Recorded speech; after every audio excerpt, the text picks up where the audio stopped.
सुप्रभात। मैं जगेंद्र राणा।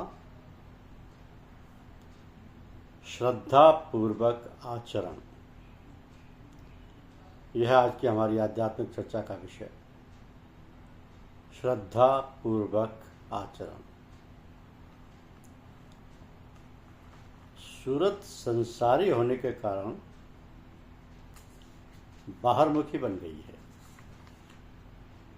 इसलिए उसको सारी शक्ति बाहरी जगत के कामों में ही उसकी सारी शक्ति खर्च हो जाती है। अतः अंतर में जो शक्तियां दबी पड़ी हुई हैं उन्हें विकसित व उन्नत होने का अवसर नहीं मिलता। प्रश्न ये उपस्थित होता है कि आध्यात्मिक उन्नति कैसे हो।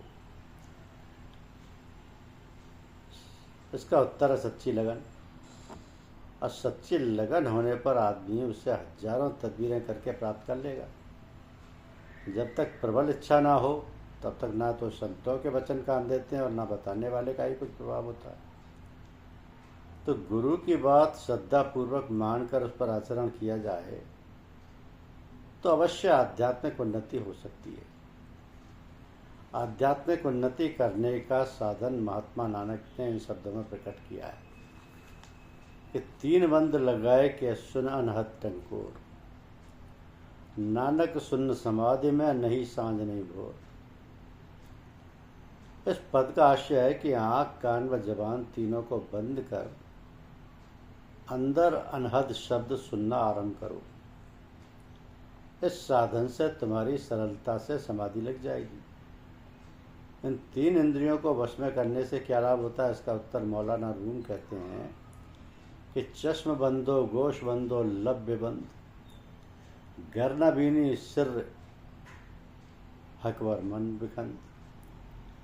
आँख कान तथा जबान को बंद करो, यदि फिर भी तुमको उसके भेद से जानकारी ना हो तो मेरी हंसी उड़ाना। तो जितनी आवश्यकता इन तीनों इंद्रियों के व्यवहार की है या व्यवहार के लिए है, उतनी ही परमार्थ के लिए भी है। इन्हीं की सहायता से आध्यात्मिक साधन किया जाता है, जो 3 प्रकार का है। पहला सुमरन, दूसरा ध्यान, तीसरा भजन।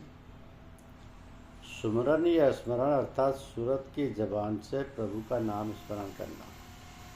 महात्मा कबीर ने नाम स्मरण की विधि इस प्रकार बताई कि सुमरन की सुध यों करे जैसे कामी काम, एक पलक बिसरे नहीं निस दिन आठों जाम। सुमरन की सुध यों करे ज्यों गागर पनिहार, हाले डाले सूरत में कहे कबीर विचार। सुमरन की सुध यों करो ज्यों सुरभि सुतमाय, कहे कबीरा चारा चरत बिसरत कबहु नाई। सुमरन की सुध यों करो जैसे दाम कंगाल, कहे कबीर बिसरे नहीं पल पल ले ही संभाल।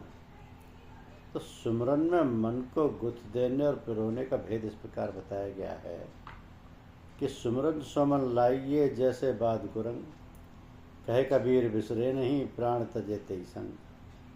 सुमरन सोमन लाइये जैसे दीप पतंग, प्राण तजे छिन एक में जरत न मोड़े अंग। तो सुमरन में कौन से दर्जे होते हैं, उनका विवेचन इस प्रकार है कि सुमरन सोमन लाइये जैसे कीट भ्रंग, कबीर बिसारे आपको हो जाए तेई रंग। सुमरन सोमन लाइये जैसे पानी मीन, प्राण तजे पर बिछड़े सत्य कबीर कह दीन। तो हिरन बीन की आवाज़ पर आसक्त हो सकता है, हो जाता है। बहेलिया बीन बजाता है, हिरन मस्त होकर बीन से सिर टकराने लगता है और मारा जाता है। यही मस्ती की हालत ध्वन्यात्मक नाम के साधन करने वालों में उत्पन्न होती है। उनमें भी इसी प्रकार की बेखुदी आ जाती है। साधक उससे मिलकर एक हो जाता है। पतंग दीपक पर आसक्त होता है, जैसे वो प्रकाश देखता है उसमें जलकर अपना स्थूल जीवन समाप्त कर देता है और प्रकाश स्वरूप हो जाता है।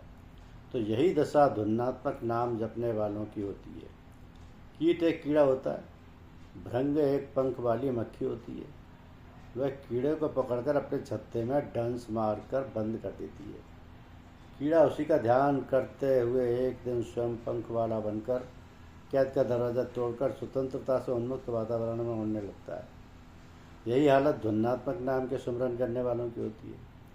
वे नाम को सुमरते हुए गुरु की आज़ादी के लक्ष्य को सामने रखकर ध्यान की ताकत से उसी के रूप में परिवर्तित होकर जीवन मुक्त हो जाते हैं।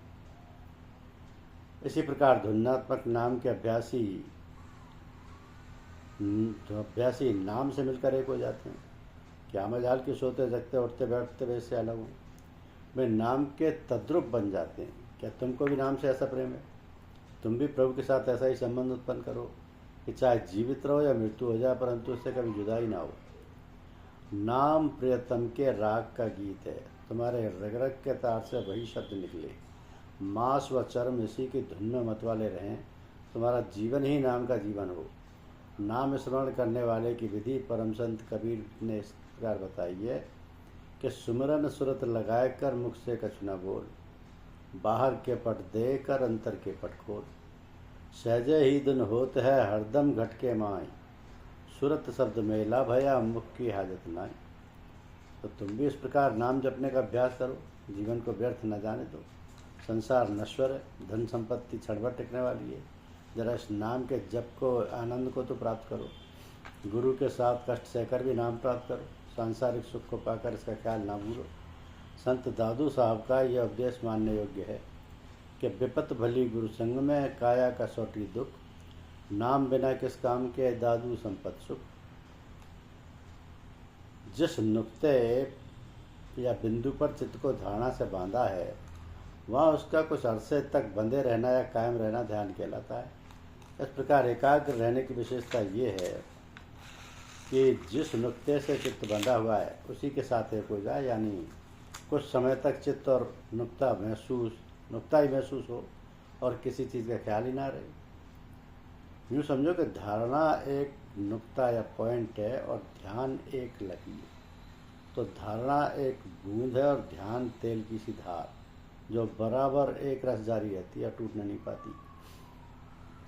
यही हालत जब कमाल को पहुंचती है, अर्थात जब गाढ़ी हो जाती है, उसी की समाधि को अवस्था कहते हैं। भजन शब्द के अभ्यास को कहते हैं। गुरु के बताए हुए शब्द को घट में सुनना, न दाहिनी तरफ तवज्जो करना न बाईं तरफ, सिर्फ सुषुम्ना नाड़ी में सूरत को पिरोते हुए आवाज़ के अभ्यास को चित्त देना और उसी में एकाग्र मन से आरूढ़ होकर चित्त को लगा रखना और धीरे धीरे मस्ती की हालत प्राप्त कर लेने के अभ्यास को ही भजन कहते हैं। तो इसी अभ्यास को संस्कृत में अनाहत मार्ग यानी अरबी में शंगल अनहद और हिंदी में अनहद शब्द की उपासना कहते हैं।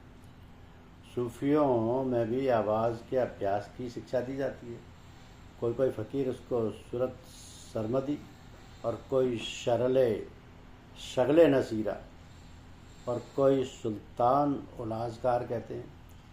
सुल्तान उलाजकार सबकी चोटी है, बाकी जो है वे सब शुरू के साधनों में आ जाते हैं।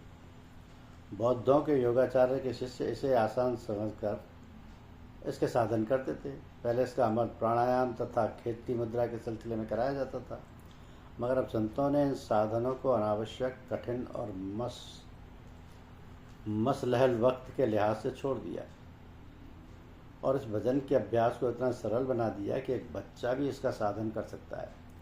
किसी तरह का खतरा नहीं रहता और ना शरीर, दिल, बुद्धि व दिमाग के बिगड़ने का ही डर रहता है। तो प्राणायाम और मुद्राओं का साधन बड़ा खतरनाक और उनके साधन करने में जरा त्रुटि हो जाने पर आदमी मर भी जाता है।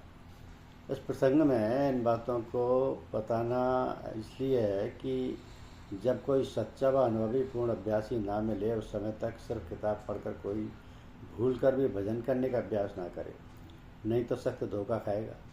तो संत का निजी अनुभव बहुत लाभदायक व उपयोगी सिद्ध होता है। वो सहारा देकर घट में चढ़ाई की तदबीरें बताएगा, जो कभी भी किताबों में नहीं लिखी जाती, क्योंकि आरंभ से आज तक ये विद्या दिल से दिल को ही सिखाई जाती रही है। जितने अमल बताए गए वे सब बेकायदा हैं और हृदय की विद्या होने से लोग भूल गए और भूलते जाते हैं। यहाँ तक कि परम संत कबीर साहब, गुरु नानक साहब और दूसरे संत लोग इसकी शिक्षा देते थे, मगर वो भी अब इन खानदानों में से लोप हो गई है। तीनों साधन और उनकी क्रिया बता दी गई है। मन एकाग्र करने के लिए इन तीनों अभ्यासों का साधन करना अनिवार्य है।